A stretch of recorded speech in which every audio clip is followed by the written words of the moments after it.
Activity 6.2, we're going to do 1 and 2 in this video. So our first activity says describe a function, work with a partner, copy and complete the mapping diagram, which you already have in your practice journal, for the area of the figure, then write an equation that describes the function. Okay, so we're going to go through and actually fill in our inputs and our outputs. So here we're working with finding the area. So let's review really quick. When we find the area of a triangle, what we do. Well, we do there's a couple different ways. You can do base times height and divide it by 2 because it's triangle, or you can do half of your base times your height. Either one of those is going to give you the same answer. Okay, so in one scenario, we're just splitting the base in half. In the second scenario, we're splitting the entire thing in half. They will both give us the same answer. Okay, so if we put a 1 in place of x, because they're giving us the x's that they want us to use in our mapping diagram. So if I put a 1 in here, well, 2 plus 2 here would give me 4. So we know we're always going to have 4 in this base. The base is always going to be 4. We take that times the height of 1. So 4 times 1 is 4 divided by 2. So right now I'm using this formula, is going to give me 2. Okay, had I gone through and used the other formula, let's say I do this one, and you have to determine which one you prefer. Okay, had I used the other formula, I could just use half of the base, which is 2, and take it times our x, which was 1. 2 times 1 still gives me 2. So personally, I like to use the second equation. In this situation, I think to me it's less work because I can do really quick half of the base. Okay, you decide what you would prefer to do. So I'm going to use the second equation. Some of you might want to use base times height divided by 2. So this time we're going to put a 2 in place of this. So I'm going to do half of the base, which is 2, times 2, which is going to give me 4. Okay, now we're going to go ahead and substitute in a 3. Okay, so half of the base is 2, times 3 is going to give me 6. And the last one is going to be a 4 here. So half of the base is 2, times 4 gives me 8. Okay, so there I filled out my mapping diagram. Now we're going to try and figure out an equation that would work for that. So this is where we're not checking between the x's what's happening and then between the outputs or the a's in the situation. We're trying to see what is happening to our x to get our a. So it looks like we could be going to get from 1 to 2, we could either be adding 1 or we could be going times 2. So let's see what happens in this next situation. If we add 1, that would only give us 3, but if we took it times 2, that would give us 4. So does that happen here? 3 times 2, does that give us 6? Yes. So in this situation, to get a, we are taking 2 times x. Or you could do x times 2, but we are used to working where they just put the number right next to the letter. Okay, so there's our equation, and there's our mapping diagram. All right, so letter B. Let's discuss how do we find the area of this figure. Well, we could split it into 2 pieces.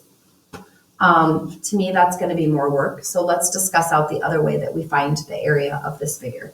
If we add together what they would call the 2 bases, even though one's the top. I know some of you wouldn't think of it as 2 bases. And then we take that times the height and divide it by 2. It should give us our answer. So if we add our 2 bases, we'll have 2 x's there, plus another 1x would give us 3 x's. And we're going to take that times 2. So I'm going to set it up that way. And then we have to divide by 2.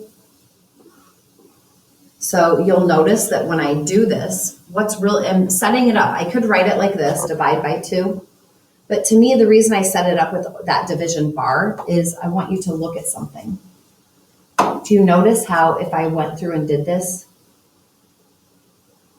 those are going to cancel each other out? So now when I solve it, if I just go through, because if I take something times 2 and then divide by 2, they cancel each other out. 3 times 2 is 6, divided by 2 is 3. It takes me back to the 3. 4 times 2 is 8, divided by 2 takes me back to the 4. So I don't really have to do, in this situation, because the height was 2, I don't really have to do the multiplying and then the dividing by 2.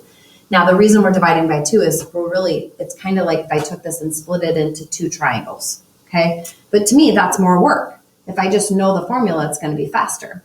Okay, so if I go through and use that formula, well, now I really only have to use this part of the equation, my 3x. So I'm going to substitute in a 1 where my x is, and notice my equation is already written right there. So I know my equation is a equals 3x.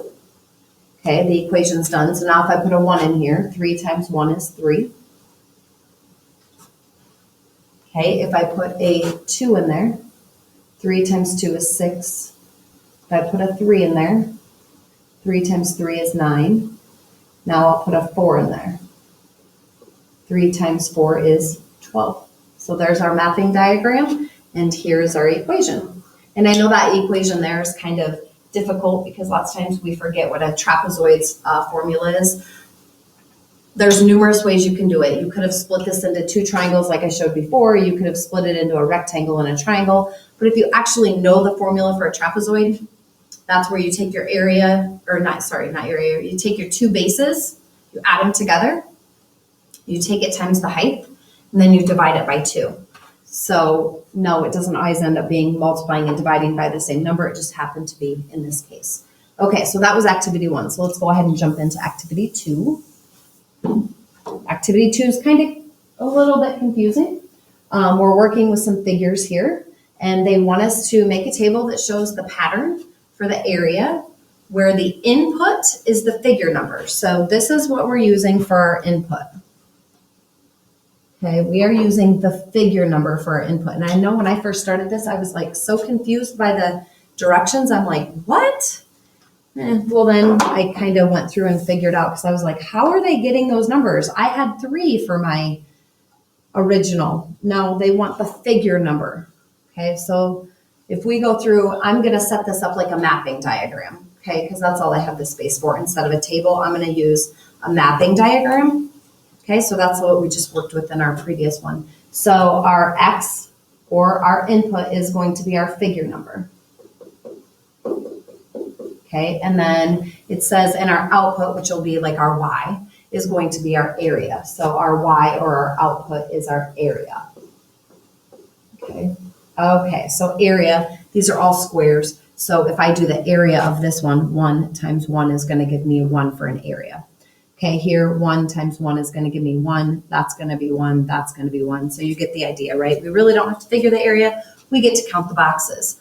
Okay, so when the figure 1, well, what was our area? It was 1. Okay, the next scenario, figure 2, okay, I'm just writing this, had an area of 1, 2, 3. Okay, so figure 3 had an area of 1, 2, 3, 4, 5. And figure 4 had an area of 1, 2, 3, 4, 5, 6, 7. Okay, so we can see the pattern. It's going up by 1s in our input and up by 2s in our output, but they want us to give an equation that describes the function. So we're trying to figure out, what are they doing to the x to get the y? Well, let's see. I could be adding 0, or I could go times 1. Now, it's not always going to be that easy. So we're going to check to see if there's an easy solution first. And then we might have to go through and kind of look and determine if there's something else, like a more complex equation. In our previous 2, they were easy equations. It was just times something in both scenarios. Okay, and it may not be here. So let's see. 2 plus 0 does not give me 3. And 2 times 1 does not give me 3. So it can't be either of these. Okay, so let's see if there's something else. So I'm going to jump past the 1 and 1 and see if there's a different pattern that's happening between my 2 to get my 3. Okay, so let's see. I'm going to do something to the x to get that y. So could I be taking it times something and then adding or subtracting something? Because it's obviously not just adding or just multiplying. It looks like we're doing something different. Could I be taking it times a decimal? So like if I took 3 and divided it by 2, it'd give me 1.5. If I take 5 divided by 3, does it give me 1.5? 5 divided by 3 does not. It gives me 1.6. So it's not taking it times a decimal either. So it's got to be doing a multi-step equation. So let's try, if we took it times 1 plus 1, that would give us 3. But if I took 3 times 1, would be 3 plus 1 would only give me 4, so it can't be that. So let's try taking it times 2 maybe, and then seeing what it could possibly be. That was figure 2 and it had a 3. Okay, so could we take it times 2? So if I took 2 times 2 would give me 4. How could I get to the 3? I could do minus 1. Okay, so let's try that in the next one. If I went 3 times 2 would give me 6. Minus 1 would give me 5. That's it. So 4 times 2 is 8. Minus 1 gives me 7. There's my equation. So my equation is I'm going to take x times 2, so 2x, x times 2, that's how I'm going to represent it, and I'm going to subtract 1. That would give me my a. There's our equation for the first situation. Complicated. It's a lot of trial and error when you're doing those equations that aren't like super, like really easy, okay? All right, so let's go ahead and do the second situation. So same thing, they want us to, oh wait, we forgot to do the last part. It says then use your equation to find which figure has an area of 81. Okay, so my equation in this situation was a equals 2x minus 1. Okay, so they want the area to be 81. So I'm going to substitute in 81 where a is, equals 2x minus 1. Okay, so now I want to work to get x by itself. So I do plus 1. We get 82 here equals 2x. Now we'll divide by 2 because I want to get x by itself. 82 divided by 2 would give me 41. So our second answer, there's one of them. Our second answer would be 41 for that part. Okay, so let's now jump into the second situation. Okay, so same thing. We're going to go through and we're going to do our figure for our x or our input.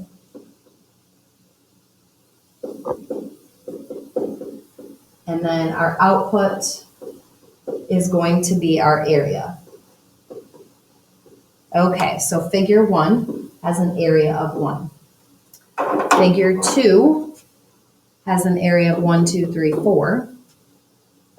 Okay, figure 3 has an area of, there's 5, 6, 7, 8, 9. And figure 4, 1, 2, 3, 4, 5, 6, 7, 8, 9, 10, 11, 12, 13, 14, 15, 16. Okay, so there's our input outputs. So let's see what could we do on each of these. So we could do like times 1 or plus 0. Okay, so if I do 2 times 1, that's just going to give me 2 again. 2 plus 0 still, so it can't be either times 1 or plus 0. But is there something that's happening in that input to get that output? So we could go maybe times 2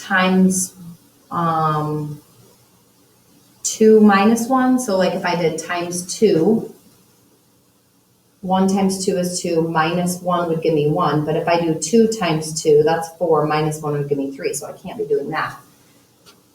What else is there? Well, if I look at just my inputs and my outputs, 2 becomes 4, 3 becomes 9, 4 becomes 16. We're squaring.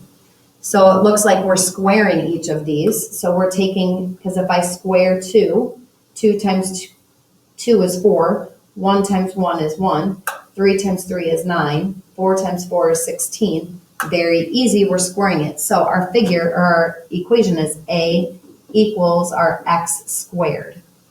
Okay, so the second part. So there's one of our answers. Our second part is they want us to go through and figure out when a becomes 81. Okay, so if I put 81 in place of a equals x squared. So what number times itself equals 81? That would be 9. So there's our second answer. Okay, so we have our mapping diagram, we have our equation, and then we have our answer for when the area is 81. Okay, so that's it for activities 1 and 2. Kind of complicated, but just kind of getting you started in on understanding mapping diagrams and coming up with equations.